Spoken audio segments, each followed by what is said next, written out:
정책의 실효성 검토 그리고 개선 포인트를 두고요. 또한 다민족에 대한 수용성을 높이는 정책과 방안에 대한 심도 깊은 토론의 장입니다. 네, 그게 관련해서 이제 5분이 토론을 하시고요. 제일 먼저 남서울대 국회의원 교수이시고 저출산 고령화 정책위원회위원장이신 김수장 교수님께서 제일 먼저 토론을 해주시겠습니다. 네, 말씀드린 대로 시간이 많이 지체된 것 같아서요. 간단하게 하지만 제 소견을 말씀드리도록 하겠습니다. 저는 지금 민간단체입니다. 저출산 고령화 정책위원회 위원장을 맡고 있는 김소장입니다. 오늘 의미 있고 대한민국에서 심각한 국가 위기죠. 세계 어디에서도 찾아볼 수 없는 인구 소멸, 그다음에 고령화, 사회 양극화, 이 3대 위기인 정책간담회를 준비해 주시고 수고해 주신 지태용 회장님과 관계자 여러분들께 진심으로 감사 말씀을 올리겠습니다. 제가 발제한 내용을 살펴보면 지방 소멸을 막으려면 지역 균형 발전 정책이 우선시 되어야 된다고 생각합니다. 사실은 문재인 정권 때 추진했던 지방 혁신도시 정책의 핵심인 공공기관 추가로 지방 이전하는 거였는데요.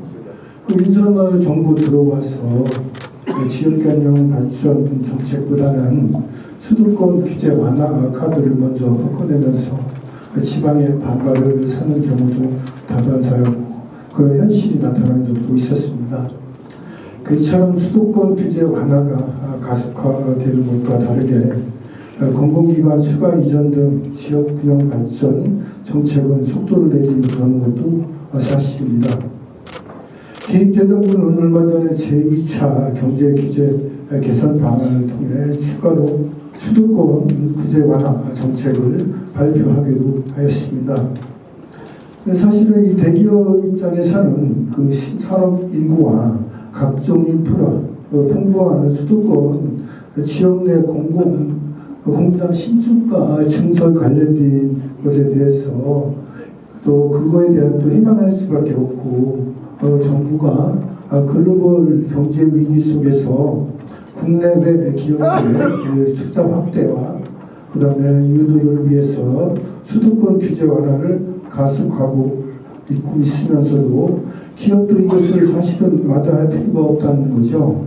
그렇기 때문에 현재 현실이 안타깝다는 그런 말씀을 드리고 싶습니다.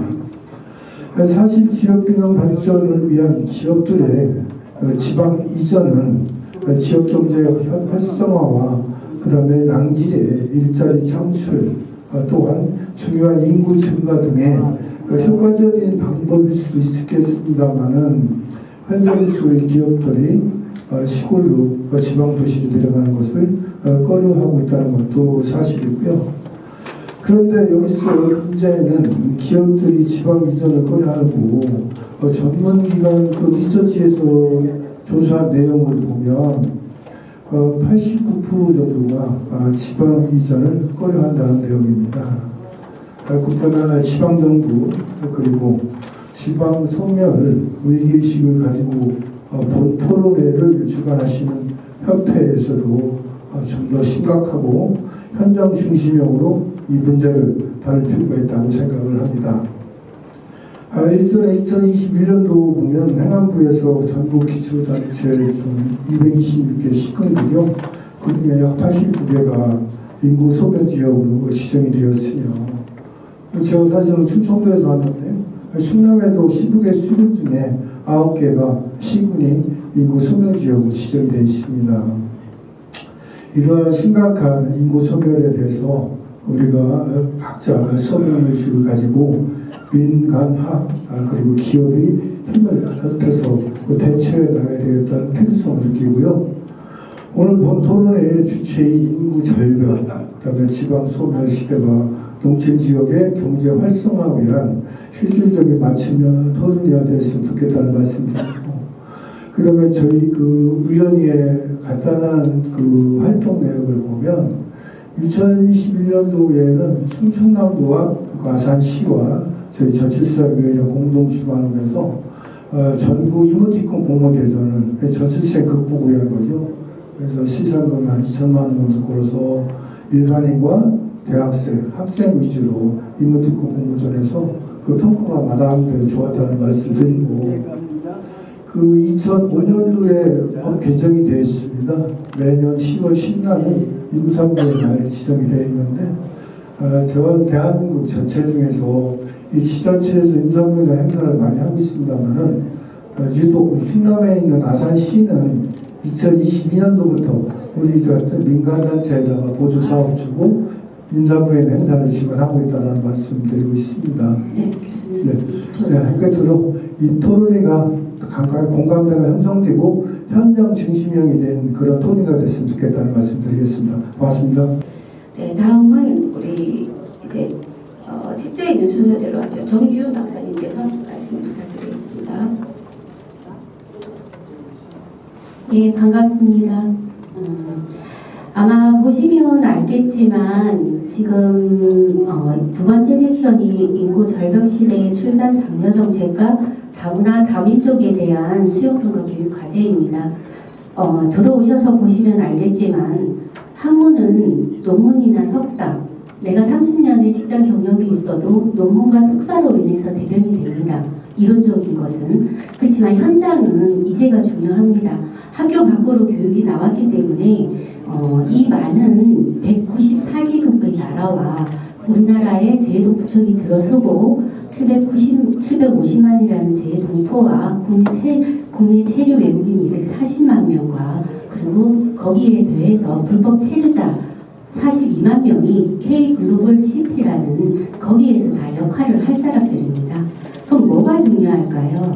이제는 학문하고 맞추어질 수 있는 학교 밖의 교육 체계가 중요합니다. 논문이나 이런 것들이 아닌 학교 밖은 뭐를 해야 됩니까? 협업입니다.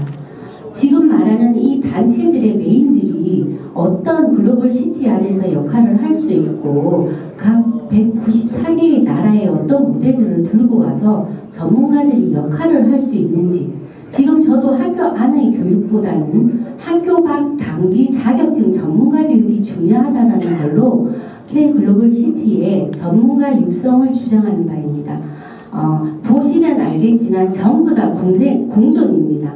각자의 역할로서의 유명한 전문가들은 많지만 이 단체들이 이제는 공생을 할 시점입니다. 현 글로벌 이민, 다문화, 이주민, 다민족 공존이 아니라 공생으로 넘어가는 상호문화 이해 시대에 우리는 96년도에 송출, 우리나라에서 다른 나라를 찾아가는 인구 이동에서 체류 외국인 100만이 되는 2007년도에 16개의 나라와 우리가 MOU가 되어 있고 인력 수민이 가능합니다. 그렇다면 우리나라를 찾고 있는 물류 이동이 아니라 인간 이동이 우리나라에 어마어마한 생산성을 만들어낸다는 겁니다. 그렇다면 학교와 맞먹을 수 있는 학교 밖은 따로따로가 아니라 이런 모든 우리나라의 지역 상생 클러스터가 만들어져야 K-글로벌 시티가 제대로 선다고 봅니다. 어느 하나를 본따서 만들어지는 게 아니라 우리가 생각하고 있는 제조업, 서비스업, 건설업, 농축산업에서 외국인 근로자를 데리고 오지만 노동력을 뺏기는 게 아니라 그 노동자를 잘 키워서 우리나라에 100명이 넘는 노동자를 각 나라로 보낼 수 있는 학교 안에서의 연구가 아니라 이민 다문화 학문은 이제 연구소에서 만들어져야 되는 연구사업들이 일어나야 됩니다. 그 연구사업들이 일어나려면 이런 단체들이 협업이 필요합니다.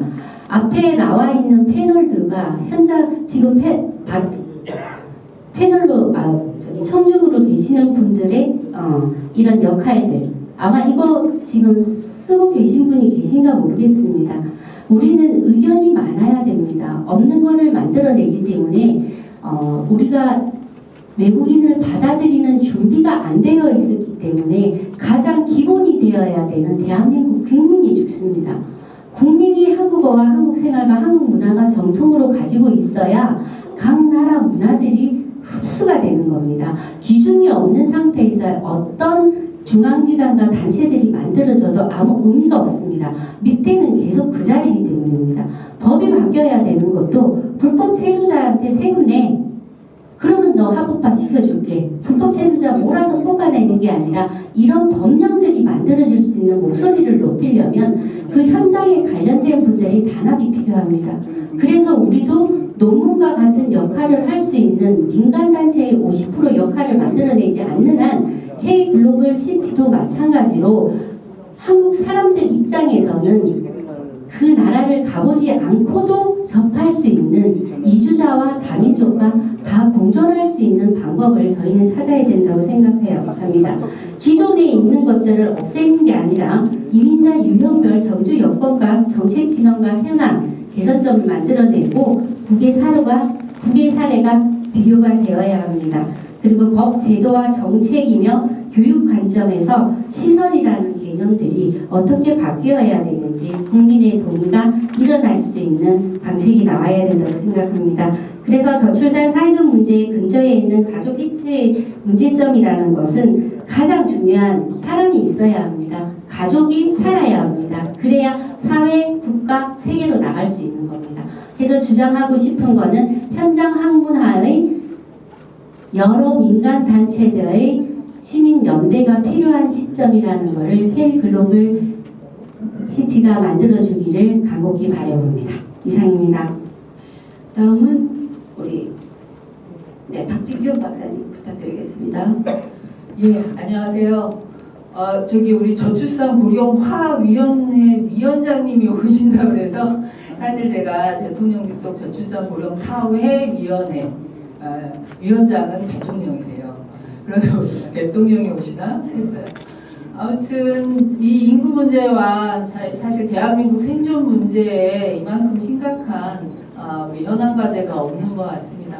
얼마 전까지 저출산고령사회위원회 이제 사무처장으로서 사실 뭐 사무처장을 맡았던 거는 한 3년 정도이긴 했는데 제가 사실 한국에 대한민국에서 인구 문제를 고민하면서 시작된 고민은 이제 한 10여 년 된 것 같습니다. 어떻게 하면 여성들이 애를 잘 낳아서 행복하게 키울 수 있는 걸 만들어 보겠다고 정말 젊은 시절부터 무지 애를 써왔던 것 같아요.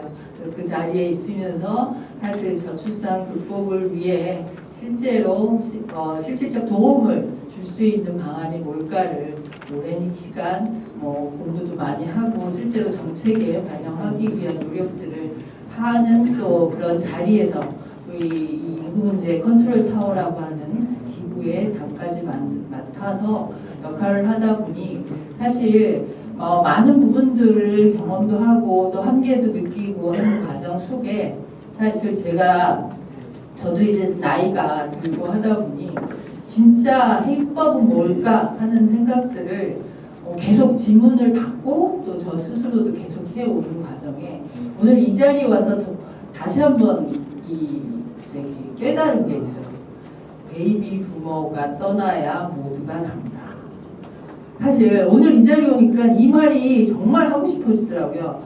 앞서 1부 때 세션에서 많은 분들이 어느 한 분은 사모님이 반대하셔서 못 가신다고 하셨는데 사실 조건을 만들어주면 떠나겠죠. 우리가 사실 서울을 고향으로 둔 사람들이 저희 세대는 거의 없어요.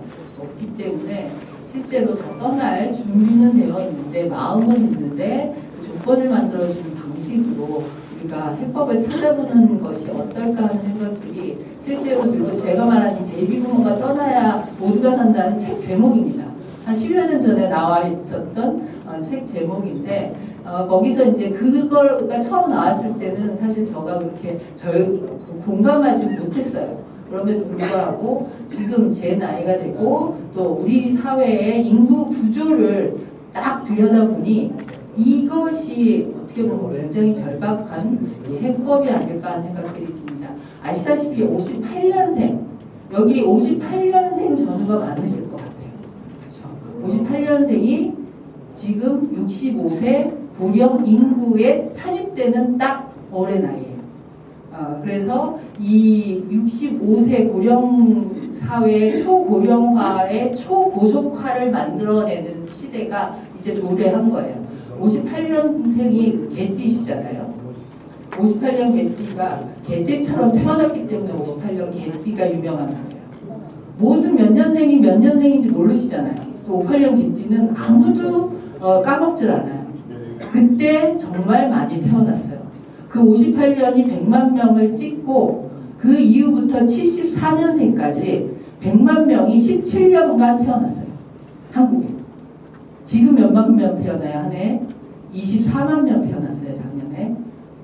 자, 4분의 1로 줄어버린 인구 구조의 이 더미를 생각하시면 향후 58년생이 65세에 이제 들어갔으니 지금부터 17년간 100만 명씩 고령 인구에 플러스 되는 거예요. 되게 서글퍼지잖아요. 그렇죠? 나의 존재감이 인구에 플러스 되는 과정 안에서 이렇게 무가치적으로 생각되는 지점들로 내가 카운트된다는 거.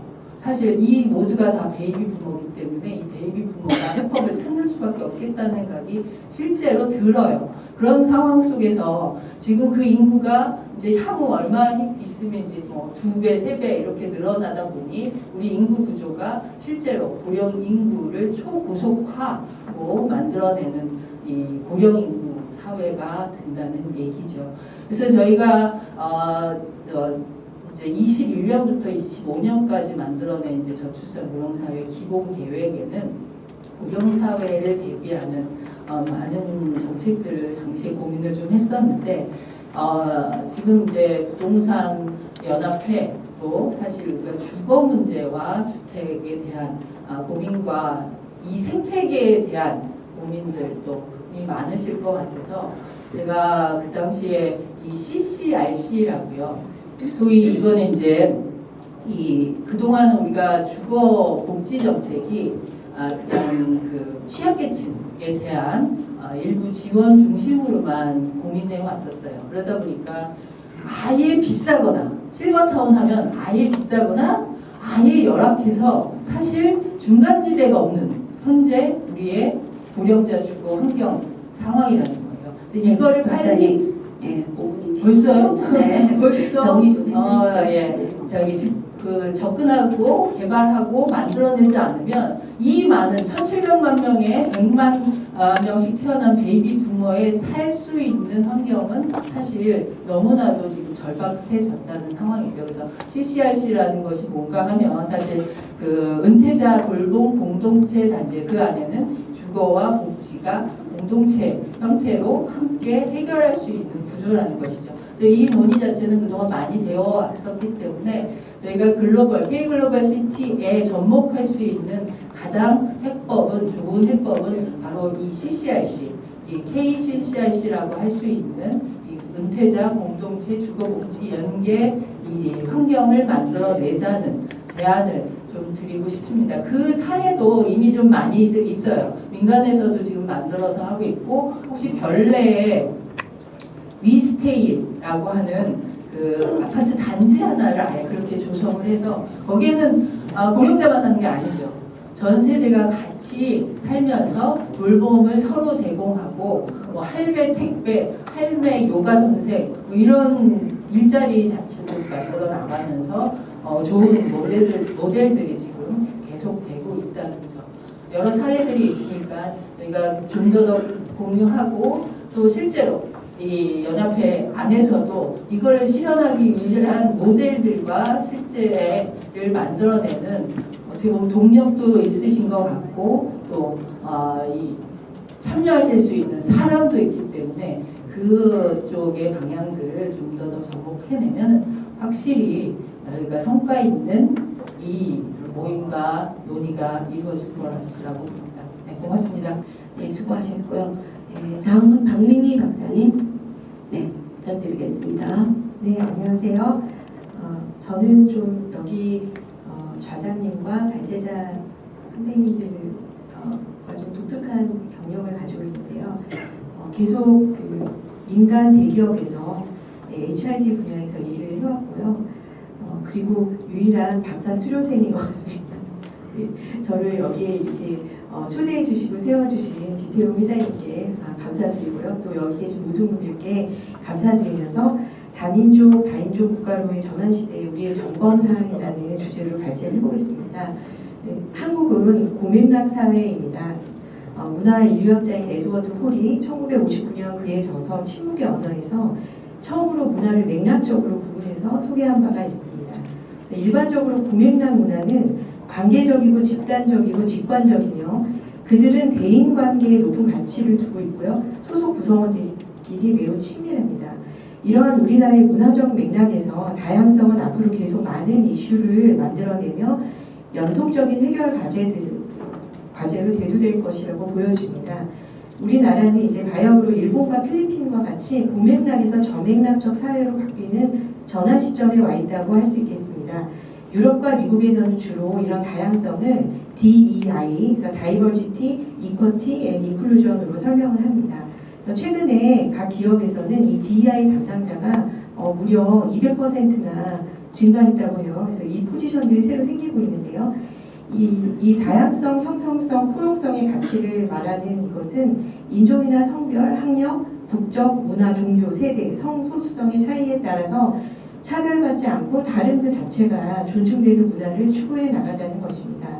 그래서 콕스 앤 블레이크라는 사람들은 다양성을 추구하고 체계적으로 관리하는 조직이 그렇지 않은 조직에 비해 많은 강점을 갖는다고 제시하고 있는데요. 이 시대의 흐름에 따라서 일반 조직만이 아닌 국가적 차원의 인적자원 속성의 다양성도 굉장히 증가하고 있는 것 같습니다. 이 다양성의 증가의 주요 원인은 고령화, 우리가 계속 얘기하고 있는 또 여성의 사회 참여, 다양한 인종, 이민자의 유입, 국제 결혼 증가에 따른 다문화 가정의 증가입니다. 다양성은 사전적 의미에 따르면 다양성은 다름의 동의어로서 서로 다른 존재들이 많을수록 다양성이 높다는 것을 의미합니다. 한국은 단일민족 국가로서의 정체성을 지금까지는 유지해왔지만 OECD에서는 외국인 비중이 인구의 5%를 넘으면 다인종, 다민족 국가로 규정을 하고 있기 때문에 우리나라도 다인종, 다민족 국가가 되는 외국인 5%의 시대로 진입을 하고 있어요. 그래서 올해부터 이렇게 다민족 국가가 되고 있는데요. 이에 반해서 우리나라의 다문화 수용도를 2018년 BBC에서 조사를 해봤더니 27개 국가 중 26위를 차지했습니다. 그리고 여가부에서 계속해서 이 다양성에 대해서 조사를 하고 있는데 연령이 낮을수록 다문화 수용성이 높고 연령이 높을수록 다문화 수용성이 낮았어요. 그래서 미국과 이제 중국과 같은 강대국들은 다문화 정책보다는 다민족, 다인족 국가 정책을 시행해 오고 있고요. 또 호주는 정책적으로 다양성을 생산적 다양성 프로그램이라고 해서 국가 경제의 경쟁력을 높이는 데 활용하고 있습니다. 또 초국적 기업들은 다양성의 부를 증가시킨다라는 슬로건을 가지고 실리콘밸리에 있는 많은 기업들도 다양성 정책을 적극적으로 채택하고 있습니다. 그래서 이 문화적, 인종적, 성별 차이를 고용을 넘어서 이들을 위한 시장을 만들고 소비자로 포용해서 더 많은 부를 쌓자는 것이 슬로건이고요. 이제 우리 사회가 단일민족 신화에 기반해서 우리 사회의 정체성과 전통성을 구축해 왔지만 앞으로는 더 이상 이런 신화를 기반으로 이제 사회의 통합과 결속을 유지해 나갈 수가 없기 때문에 계속해서 이 저출산과 고령화에 따른 생산 가능 인구가 이제 감소하니까 외국인 노동자의 유입이 굉장히 많이 늘어나고 있잖아요. 그래서 이런 다민족주의는 이제 주류 사회의 전통이나 관습 문화에 기반을 둔 다수 집단의 정체성 그리고 이에 포함되지 않은 소수 집단의 정체성을 간의 공존을 이제 추구해야 되는데요. 이렇게 하다 보면은 이 문화적 정체성과 관련된 문제가 대두되면서 구성원들 간의 욕구가 충돌될 수가 있겠습니다. 그래서 주로 보존 욕구와 동화 욕구 이 두 가지 욕구가 이제 충돌을 하게 되는데요. 이런 그 상충되는 욕구들 사이에서 미리 점검해야 될 것들을 미리 좀 정리해 보면 다음과 같이 요약할 수 있을 것 같아요. 첫 번째는 문화적 인식 차이에 대한 준비도입니다. 종교라든지 젠더의 구조, 그다음에 가족의 구성, 음식 문화, 또 회사의 역할을 기대하는 것. 두 번째는 언어적 장벽입니다. 한국어를 기반으로 한 업무 같은 것들이 일상생활을 해갈 때 재문화화돼야 되는데 이럴 때 이제 예상되는 어려움들을 체크해야 되겠다. 또 이제 저희 그룹에서도 화장실의 구분 이런 것들을 화장실 3개, 그러니까 남녀 구분이 없는 화장실 만들어야 되나 이런 것들을 사실 고민하고 있거든요. 주변에 차별과 편견이 있는데요. 경제적인 이유, 피부색. 네. 5분 지났는데 조금 정리 좀 부탁드릴게요. 이런 편견이 좀 대비해야 되겠습니다. 그래서 교육적 차원에서는 대기업뿐 아니라 중소기업에서 경영층들이 외국인 노동자에 대한 이해와 수용 그리고 핵심 포지션으로 진입하는 것을 장려하는 제도가 이분들의 한국 내 정착과 건강한 성장을 도울 수 있다는 연구 결과가 있습니다. 그래서 중소기업과 또 대기업에서 다양성을 포용하는 조직 문화와 리더십 교육이 필요하겠습니다. 그리고 초등학교, 중학교, 고등학교부터 외국인 학생들의 이탈을 막고 행복한 성장을 돕기 위한 진로 코칭이나 한국어 교육 등이 고려돼야 되고요. 또 지역별로 은퇴한 시니어라든지 여성 경력 단절 인력들이 진로 코치와 또 돌봄 인력들로 역할을 부여해서 인력 활용이 좀 선순환적으로 이루어지도록 해야 되겠다. 그리고 한류의 우수성에 대한 자부심들이 굉장히 높으니까 이분들이 한류에 대해서 또 참여할 수 있고 또 공부할 수 있도록 한식, 한복, 한옥, 한지, 한학 같은 한국인으로서의 자부심을 가질 수 있도록 독려하는 게 필요하겠습니다. 가까운 미래에 우리가 이질적 문화가 국내 기업에도 이제 유입이 될 거고요. 앞에 이제 삶의 일상화되는 시대에 살게 될 텐데 혐오와 차별보다는 다양성의 공존과 평등을 통해서 다양성이 공존하는 사회를 통해서 부와 창의성을 더 증가할 수 있는 그런 가능성이 더 높아질 거라고 생각이 들면서 이것으로 발제를 마치겠습니다. 감사합니다. 감사드리고 사실 이 원고들을 준비하실 때는 굉장히 시간이 많이 들어서 작성하셨는데 5분 만에 끝내려고 하면 굉장히 힘드실 거예요. 그럼에도 불구하고 5분 안에 해주신다고 다들 힘드시겠습니다만은 잘 부탁드리겠습니다. 시간이 많이 없어서요. 다음은 이제 마지막으로 어윤주 교수님 발표 부탁드리겠습니다.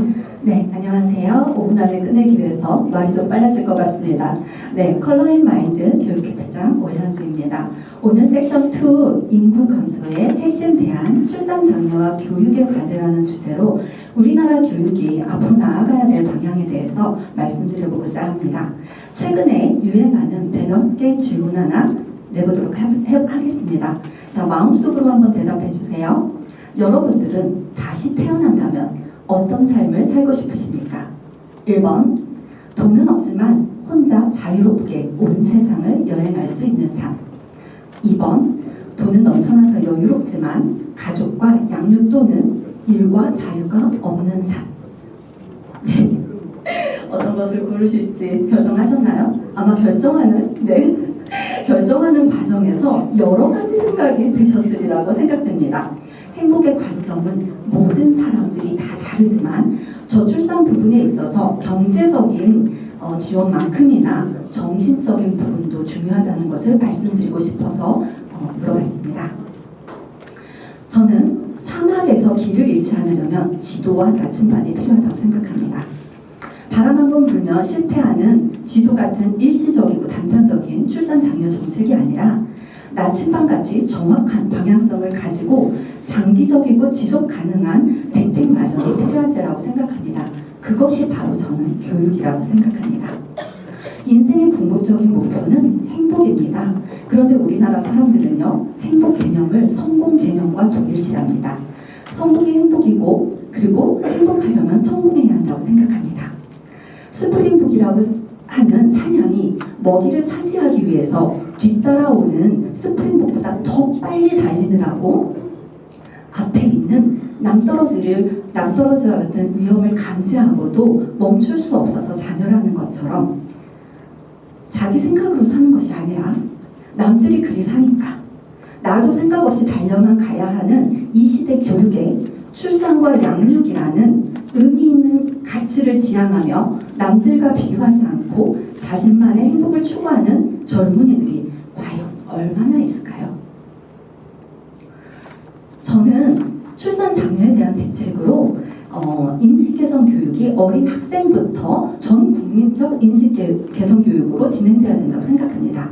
왜냐하면 출산을 독려하는 것도 아주 중요하지만 지금 있는 아이들이 잘 성장해서 결혼과 출산을 할 수 있도록 지켜주는 것이 중요하다고 생각합니다. 둘째를 낳고 싶지 않는 이유는 교육비도 중요하지만 부모들 입장에서요, 우리나라 교육이 행복하다고 생각하지 않습니다.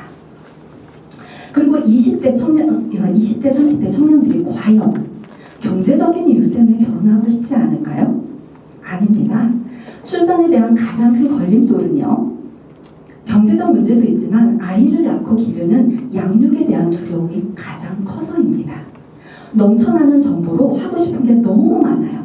그런데 아이를 낳고 자유를 빼앗길까 두렵고요. 일과 아이 중에 선택하라고 하면 이를 선택한다고 합니다. 그리고 행복하지 않은 부부를 보면서 독신을 꿈꾸기도 한다고 합니다. 이렇듯 출산 기피 문제는 굉장히 단순해 보이지만 복잡한 문제로 얽혀 있습니다. 40, 50대 중년들은 또 어떻게 이야기하는지 아십니까? 저출산 중요하죠. 그런데 내 아이만큼은 그냥 힘들지 않게 하나만 낳았으면 좋겠고요. 능력 있으면 혼자 살라고 하고 싶어요 라고 이야기합니다. 네, 이렇게 지금 모든 연령층이 자신의 이익을 추구하며 살아가는, 물론 인간은 이기적이지만 점점 그 저출산 시대의 개인주의가 팽배해져 가고 있다라고 생각합니다. 그래서 우리는 사실은 정말 필요한 거는 어쩌면 관계성의 회복인지도 모릅니다. 사실 저출산의 기저에는요, 남녀 간의 갈등, 그리고 부부의 갈등과 이혼, 그리고 부모 자식 간의 갈등, 표면적으로 드러나는 경제 문제 외에도요, 내면적인 관계 문제들로 굉장히 상처를 많이 받고 있습니다. 그래서 세대 간의 갈등 해소, 관계성의 회복, 그리고 건강한 가정에 대한 행복한 자화상의 인식 개선 교육이 결혼과 양육을 마냥 두려워하는 청년들에게 조금 도움이 되리라고 생각합니다. 그래서 저는 두 가지를 제안하고 싶습니다. 일단은 공교육의 과정에서요, 앞서 말했듯이 스프링북처럼 남들 다 하니까 하는 입시교육이 되면 안 돼요. 타인과 구별되는 자신의 특성을 이해하고 이를 바탕으로 더 인성교육이 이루어져야 된다고 생각합니다. 즉, 자기만의 나침반의 교육이 인생의 방향을 찾기 위해서 내가 어떤 사람인지 알아야 하는 교육과 과학기술의 발달만큼 인간의 철학적인 의식교육이 중요한 시점이라고 생각합니다. 네, 교수님 5분 지났습니다. 네. 그리고 또 하나의 제안은 부모교육 의무화입니다. 왜냐하면 여태 부모들이 부부간의 갈등 때문에 그 갈등의 스트레스가 아이한테 전이되었기 때문입니다. 그래서 지금 Z세대들이 양육을 두려워하는 이유라고 생각합니다. 뿌리가 썩은 나무에 비싼 영양제를 아무리 주입해도 살아나지 않습니다. 썩은 부분은 제거하고 치료하면서 잘 자라도록 주변 환경을 개선시켜줘야 된다고 생각하며 전 국민적 인식 개선 교육으로 올바른 가족 문화를 형성하는 것이 개인이나 사회에 얼마나 중요한 것인지 강조하며 이것으로 발표를 마치겠습니다. 네, 수고하셨습니다. 네, 수고들 하셨고요. 사실은 저도 작년에 저희 큰애가 결혼을 했는데 애를 안 낳겠다고 하더라고요. 저는 이제 할머니가 빨리 안 되니까 기분이 좋긴 하더라고요. 근데 사실은 아기를 낳아서 기르는 그 기쁨을 맛보지 못한다는 그거는 조금 뭐 이기적인 생각이긴 하지만 저는 또 본인들의 선택이라고 생각을 해요. 얼마 전에 제가 이렇게 누가 쓴 글을 한번 읽었는데 우리나라의 이제 젊은이들이 굉장히 고학력이고 또 엄청난 그런 부가가치를 가지고 있는 사람들이고 사회 활동을 하고 있는데 육아에 관한 해결을 해주지 않으면서 아이를 자꾸 낳으라고 한다는 거는 무리다. 그러니까 전 세계 인구는 사실은 팽창하고 있대요. 그런데 우리나라가 이제 감소하고 있는 거죠. 선진국으로 가서 그렇게 되니까. 그래서 우리가 출산을 장려를 할 문제가 아니라 이렇게 K 글로벌 시티 여기 지태용 회장이 추진하시는 것처럼 그런 다문화, 다인종 사회를 만들어 가는데 더 신경을 써야 되지 않느냐라는 말씀들을 제가 한번 읽은 적이 있습니다. 오늘 발표하신 분들은 그 부분에 대해서는 조금씩은 짚고 넘어갔었는데 저출산 문제를 또 생각하는 것은 온 국가가 그리고 사회가 아까 말씀하셨듯이 단체들이 다 나서야 된다고 생각이 듭니다. 네, 너무 수고들 하셨습니다. 감사합니다. 오늘 프로그램 이것으로 끝내